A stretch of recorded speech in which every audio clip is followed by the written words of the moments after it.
there may be, and we urge you to be sensitive to his leading. Let me ask you who are married to also pay attention to your spouse. It's amazing how much the voice of the Holy Spirit sounds like your spouse, and you need to listen. I always ask students who have just come, and if they're married, I always look at their husband or wife and say, how do you feel about this? It gets some interesting answers. I remember when we were struggling with it, and I was speaking with the registrar on the phone, and I told him I would really be praying about God's direction. Cynthia said in the background, "You pray while I pack." So that took away all the pressure that was there.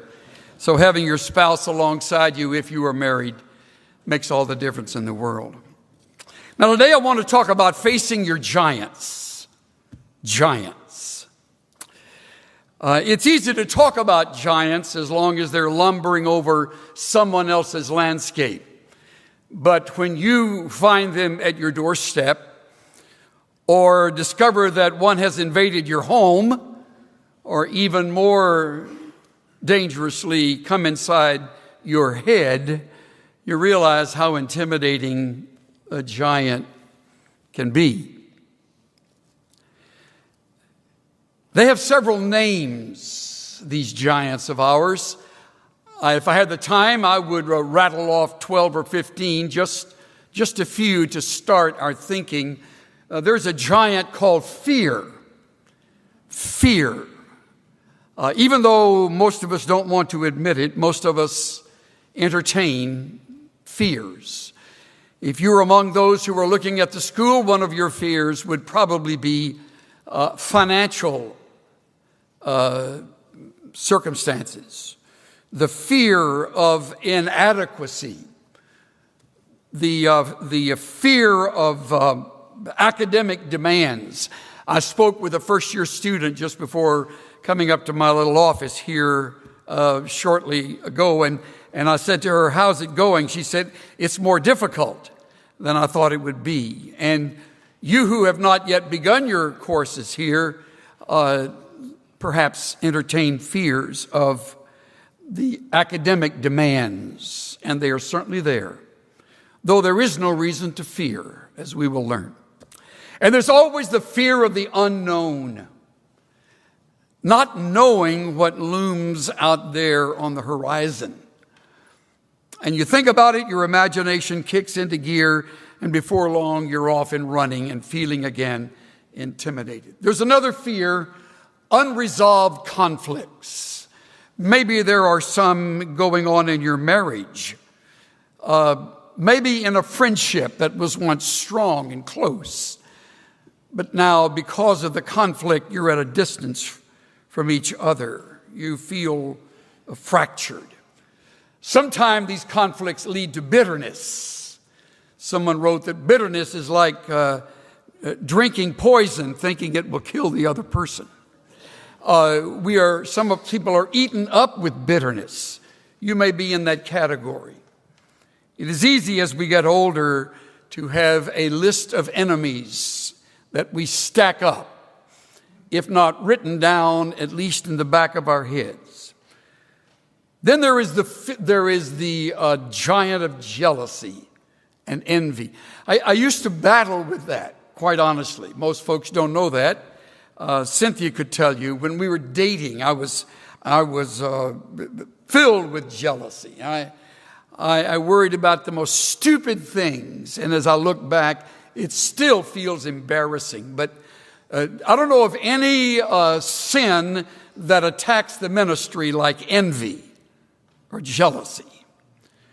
When you realize that God's blessing rests on certain individuals and doesn't feel like it rests on you in the same capacity, or they may have a church that's larger than your church, or their ministry may have extended beyond what yours ever will, how easy it is to feel jealous. And the giant of envy moves in and steals what could otherwise be joy and a sense of confidence and gratitude that God is using any one of us for his purposes. And of course, my list has to include lust. the fire of lust that burns in the chest of all of us. It often smolders in secrecy. It hides behind pornography on the internet or the hidden secrets of our hearts. Some of you today are addicted to this giant, and it's the best kept secret. No doubt those in your own home don't even know that giant has you cornered and has brought you under his thumb. It's frightening when you think about what that might do in the future as it gets a grip on your life, and one day it will be found out. Or maybe the lust is simply the kind of lust that attaches itself to greed, another giant. And finally, I would list discouragement, which leads to depression. I come across that often when I speak to fellow ministers or talk to students and talk to people in our church. The struggle with just discouragement, that gnawing giant that eats away at you in unguarded moments. And you can't always, in fact, you rarely can explain how it got started. But there it is again. And it hits you at the most unusual time. When you would least expect it, you fall into the valley of discouragement. Or as the old book says, the slough of despond. Whatever may be your giant, let me tell you that I've learned over the years that giants work most effectively in valleys. When we have hit a valley, that's when the giant begins to march toward us and intimidates us the most. There's a giant that appears in the pages of the Scriptures. In the 17th chapter of 1 Samuel, a story you have heard since you were a child in Sunday school. I return to this story, in all honesty, once or twice a year. And I just sit down and I read the 17th chapter of 1 Samuel. Every time I read it, I see more and more. We read in verse 2 of 1 Samuel 17 that Saul and his men, the men of Israel, had gathered and camped in the valley of Elah and drew up in battle array to encounter the Philistines. If you're ever in Israel, you must visit this valley. The thing I noticed when I was first there, way back in my first visit to Israel, is how vast it is. I thought it would be a small valley with a little creek, but it's enormous, huge, sloping on one side, and then at the base where apparently at one time a stream ran through, and then on the other side the slope there. That's where they are. And what makes the valley intimidating is not the landscape. It is the presence of a champion. He's called that more than once in this chapter.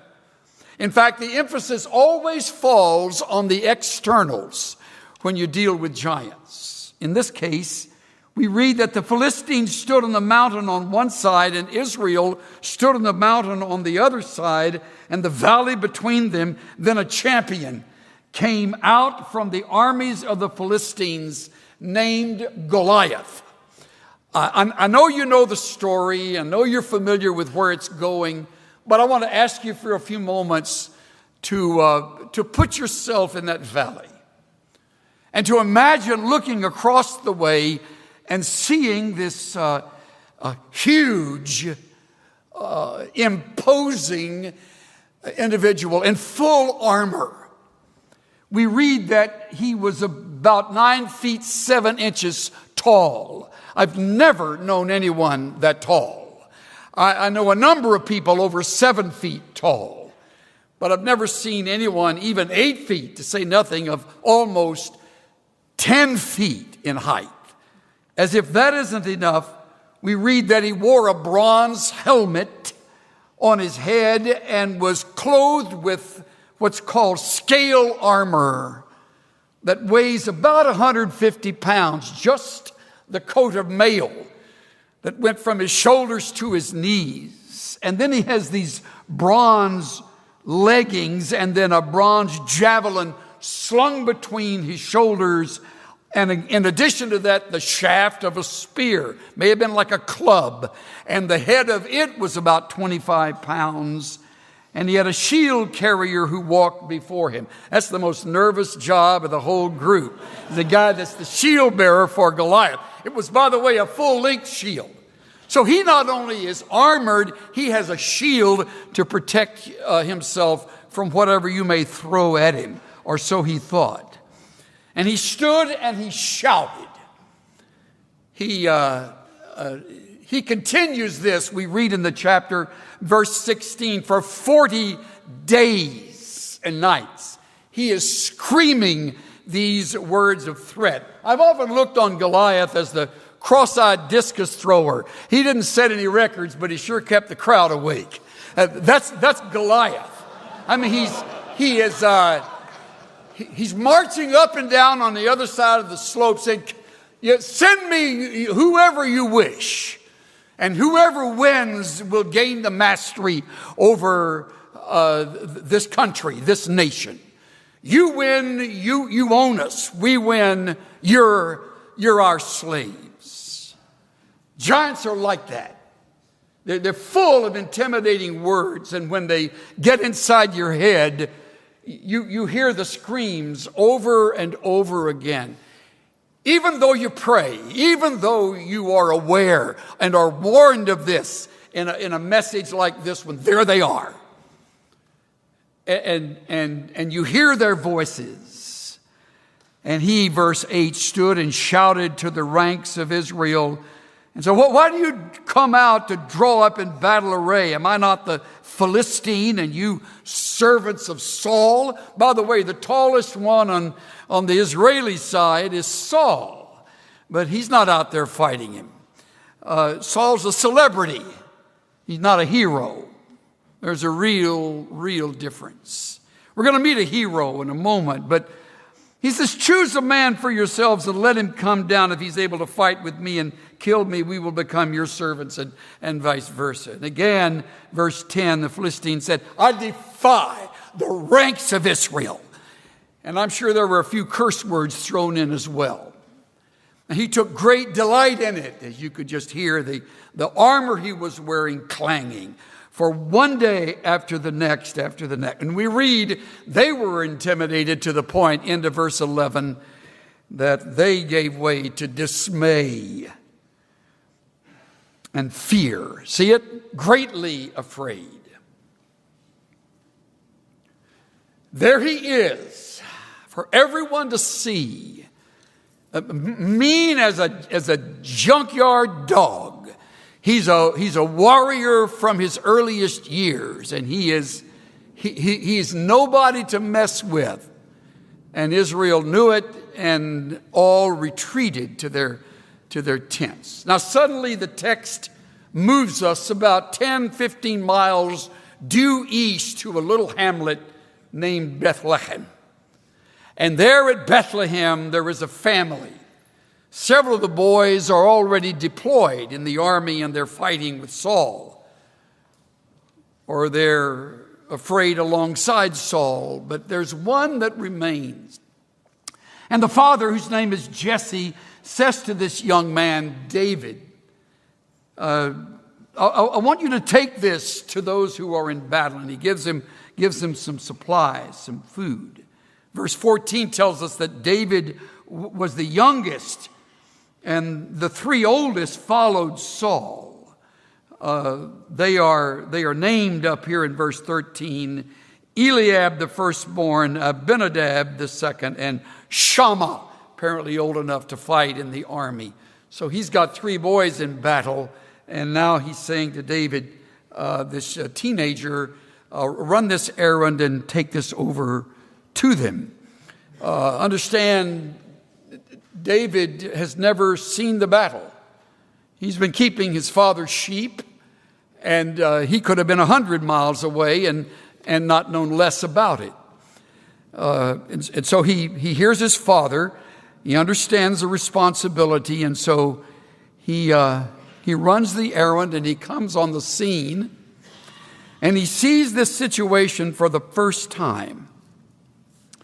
This is a marvelous part of the story. He's talking there with the soldiers. He's near his own brothers, and he hears the voice of Goliath as he screams across the distance.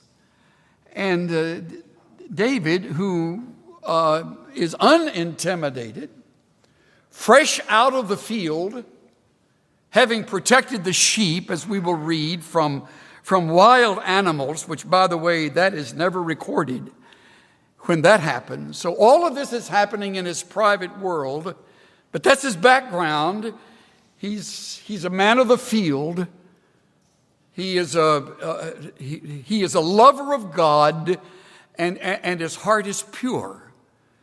And so verse 24 tells us when the men of Israel saw the man, that is Goliath, they fled from here and were afraid. And they said to him, have you seen this man who is coming up? Surely he's coming to defy Israel. Everything is external. There's not a word about the power of God. There's not a word about the protection of the land of the people of Israel. It is all about the giant. That happens, by the way, when a giant assaults us. And so verse 26, there's a nice refreshing change. David spoke to the men who were standing by him and said, "Oh, what will be done for the man who kills this Philistine and takes away the reproach from Israel? For who is this uncircumcised Philistine that he should taunt the armies of the living God?" How beautiful is that? Just a brief, spontaneous response. Who does he think he is? Does he know who our God is? Of course he doesn't. And the people said, "Well, this is what will happen. Thus it will be done for the one who kills him." And they described to him the reward, which, by the way, wasn't all that great. It was Saul's daughter. That's another story. But anyway, Eliab. I like the brothers. We all got older brothers, don't we? Eliab, his oldest brother, heard him speak, and Eliab's anger burned against David, of all things. Eliab's not out there fighting that dude.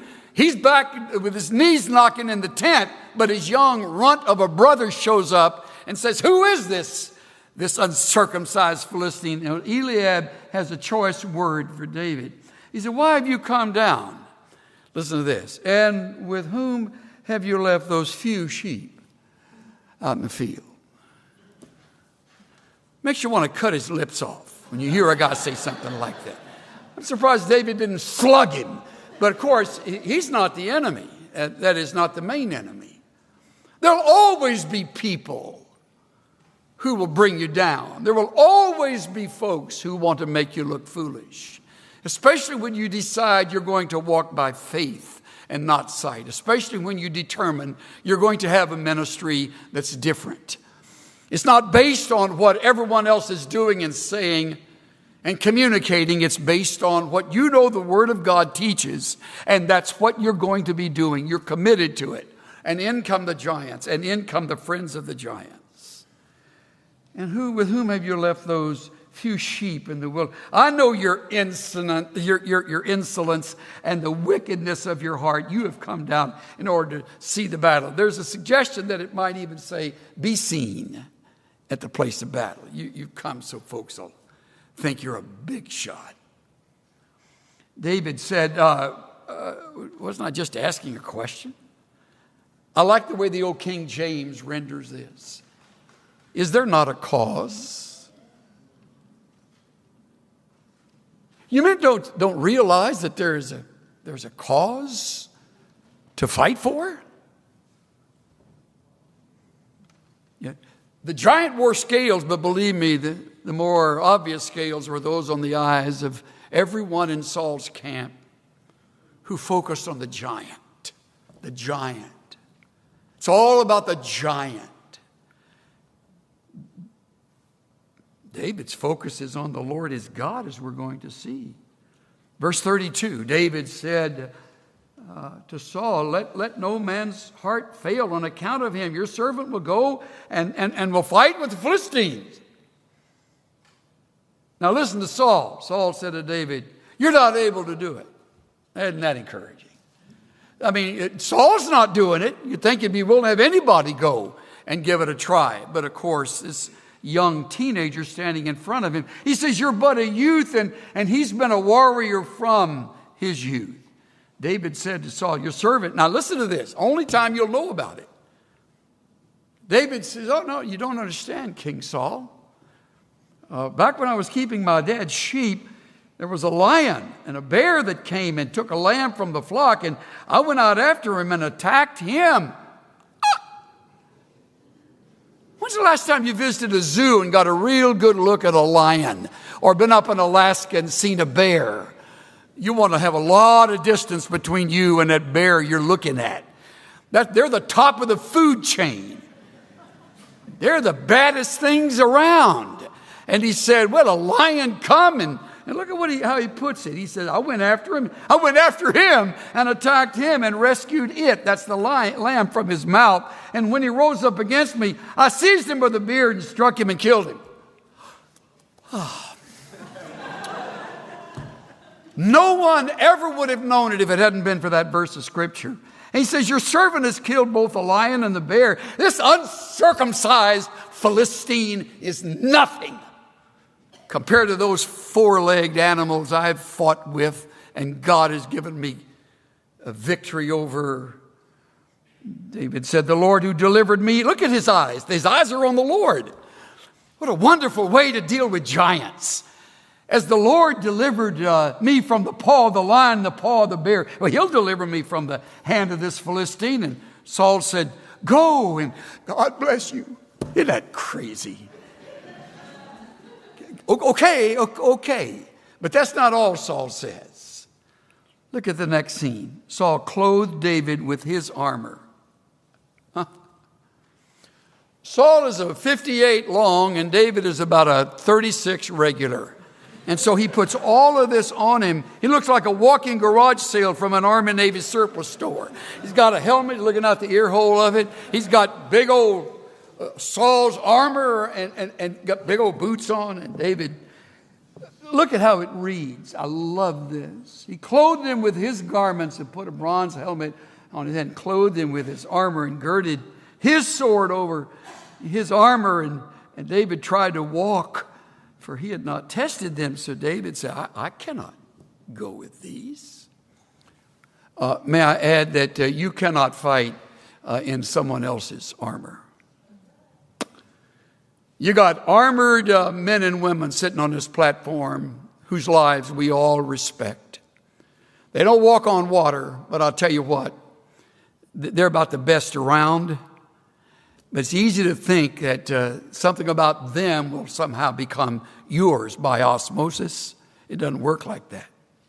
Someday you're going to be on your own. You won't hear their voices anymore. And you're going to be out there in your own valley. And you'll realize, I can't fight in their armor. And even though I respect them, their stuff doesn't fit me. David said, I've got to go with what the Lord has equipped me with. He said, I've not tested them. And so David took them off. He laid it all in a pile. And look, this is so good. He took a stick in his hand. Isn't that great? As a giant, he takes a stick in his hand, chose 5 smooth stones from the brook, and put them in a shepherd's bag which he had, even in his pouch. So he takes this pouch he's got hanging from his waist, and he puts these stones in his pouch. And we read, and he approached the Philistine.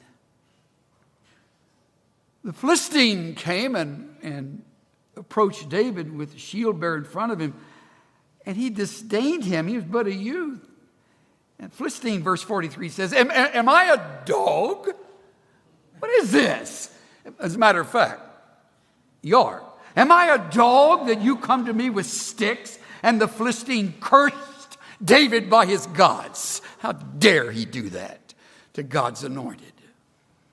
It all flies by David. It doesn't in any way hit him. David stands there with the stones rattling in the bag on his hip and a stick in his hand. And David says to him, you come to me with a sword and a spear and a javelin. I come to you in the name of the Lord of hosts, the God of the armies of Israel, whom you have taunted. Champions never heard words like that. By the way, you got to stand up the face of a giant, especially if the giant's name is legalism. You'll fight it throughout your ministry. I've learned that if I don't deal with legalists straight on, face to face, with strong words, they don't hear you.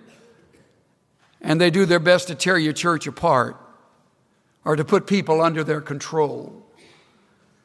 And David says to him, this day the Lord will deliver you into my hands, and I'll strike you down and remove your head from you. Isn't that a great line? I'm going to knock you down. I'm going to remove your head from your bod, okay? Just want to set it straight before I do it.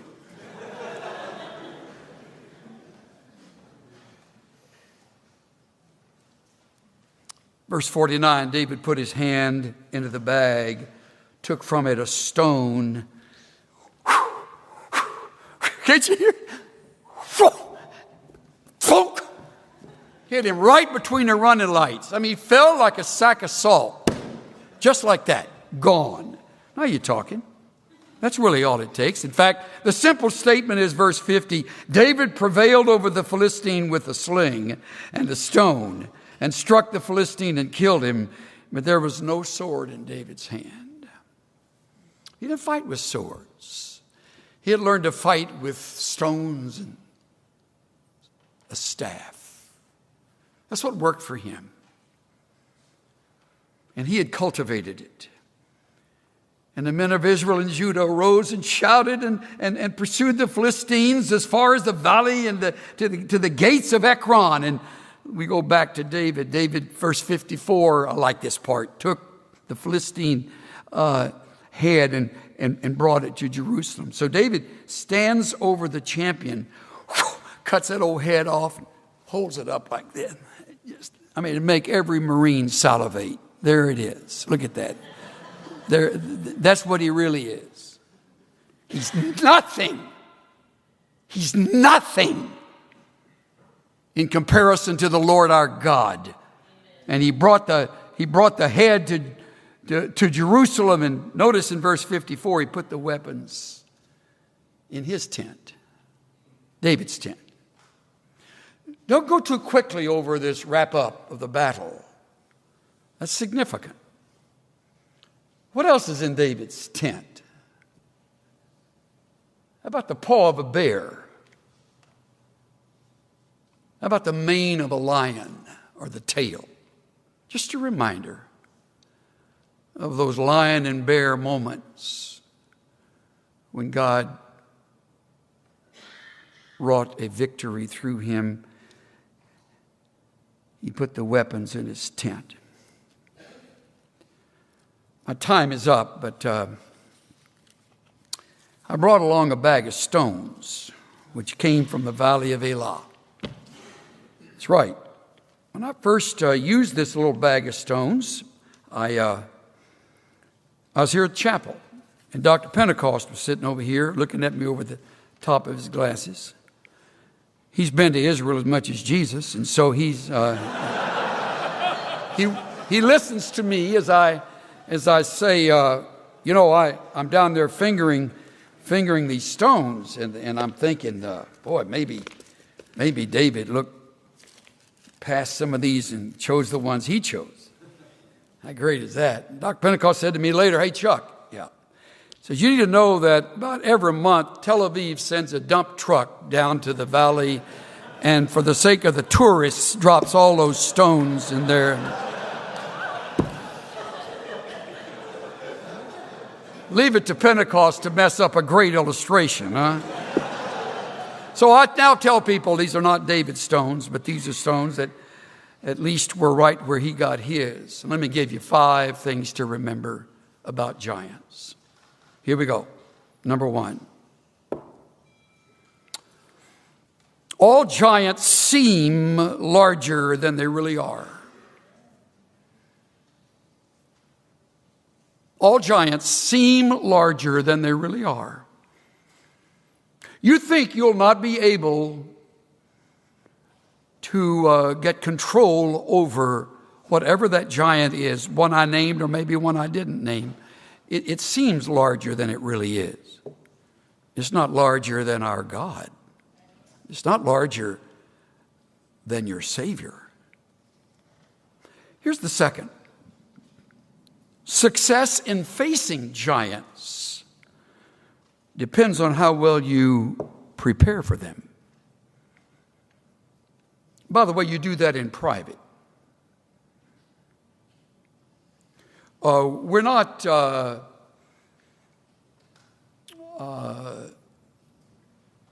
little icons sitting on public shelves, we ministers. We do our best work while no one is looking, or we should. That's where you prepare your heart. That's where you pour out your soul. That's where you cry out for God's help and remind yourself that the battle is His. It's in private. So success in facing your giant depends on how well you prepare for that giant.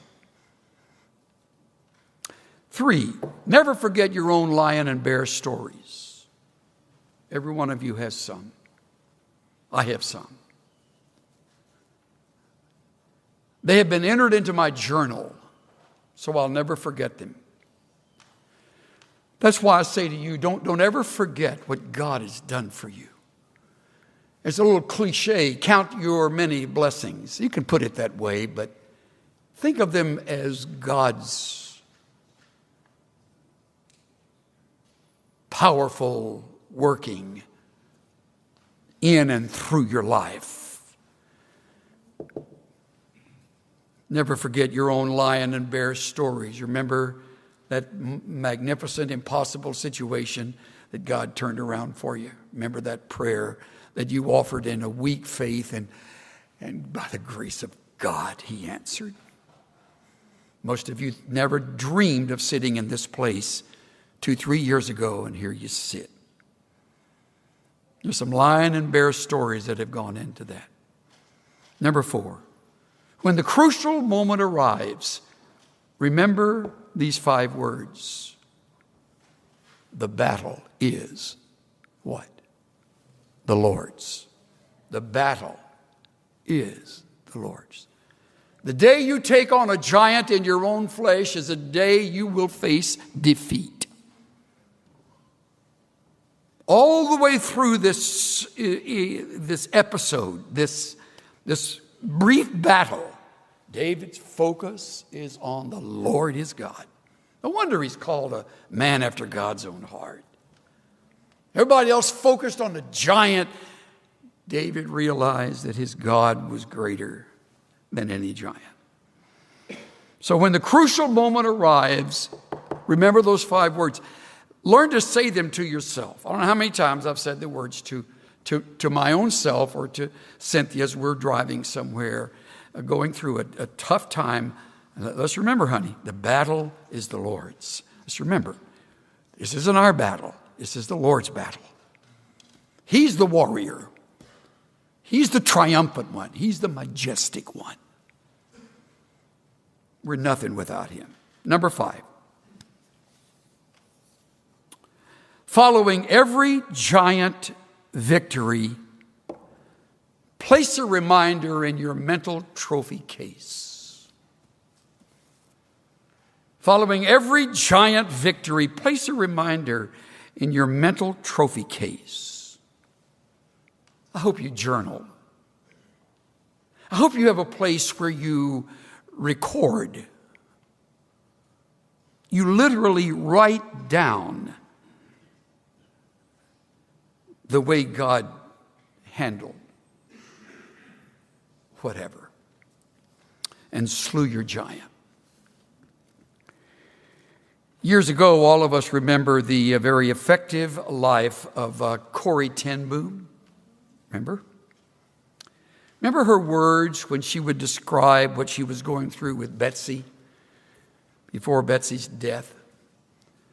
And then finally standing there in that death camp, not knowing what tomorrow was going to bring, she came to realize there is no pit so deep, but that he is not deeper still. May I play on that for what I'm trying to say today?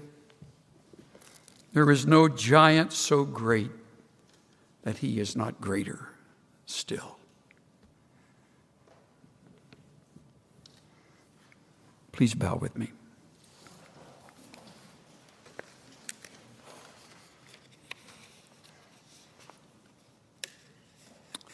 Whether faculty member or student or guest, we all have them. Secret giants that haunt us and could defeat us unless we remember greater is he who is in you than he who is in the world. Father, you are the powerful one. We are the weak ones. You are the potter. We are the clay. You are the master. We are the slave. The bond slave of your Son, Jesus. You know the end from the beginning. We don't even know what the next hour will include. You are infinitely majestic. And we are finite, mere human beings, filled with the flesh, forever focusing on what is seen rather than the unseen.